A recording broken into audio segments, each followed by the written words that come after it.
Okay, now we're cruising at 6,500 feet, and we're going to talk a little bit about descents.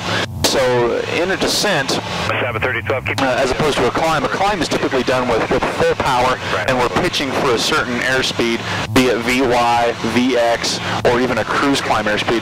And we tend to just accept whatever rate of climb we get on the vertical speed. So, at full power and 65 knots gets us 400, 500 feet a minute, great. We're not generally pitching for a certain vertical speed, because as you get higher and with density altitude increase, that vertical speed tends to go down. But on a descent, we've got a little bit more flexibility. We can do a cruise descent, which would be at a little bit higher of a power setting and a little bit shallower of an angle to increase the speed across the ground, take advantage of that from getting from point A to point B. Or in the case of a rapid descent, we can bring power even all the way down as low as idle and pitch down for a certain airspeed.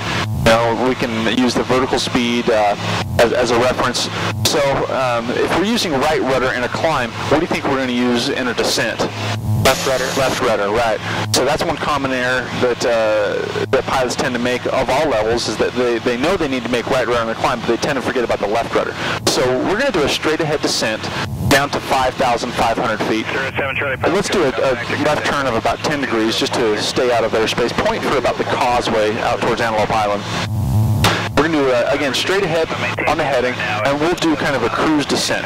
So why don't you go ahead and reduce some power to about 4,000 RPM. Down to 7,000. And as it comes down, you maybe need to add a little bit of left rudder on the descent. Just a little bit. Go ahead and bring a little bit more power down. Let that nose come down naturally. And the same rule of thumb applies for the level off on the descent as it does for the climb. You're going to do it generally at about 10% of your climb or descent rate in this case. So now we're going down, we're at about 80 knots and at about 400 feet a minute. And so in the descent, we're either going to be pitching for a certain airspeed or for a certain rate of descent. So let's just actually pitch for the airspeed. So we're descending now through 6,300. Now, I want you to hold the pitch at 80, but now reduce the power to 3,000 RPM and watch what happens. And still hold the pitch at 80. Vertical speed is about 500 feet per minute, and as you reduce the power, now it's starting to drop even more. So in this case, you're pitching for the airspeed, and you're still powering for the rate of descent. Check 1-1.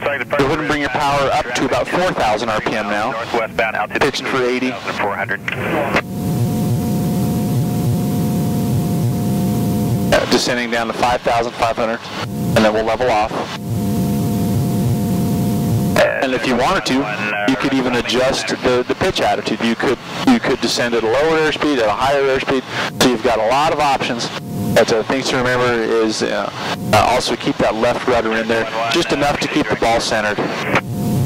Passing through 5,900, still descending. Gotcha.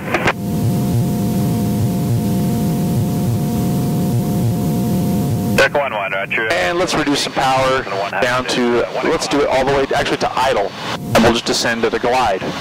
Still pitching for that same airspeed, but now your descent rate is going to be a lot faster. So this is a power off glide.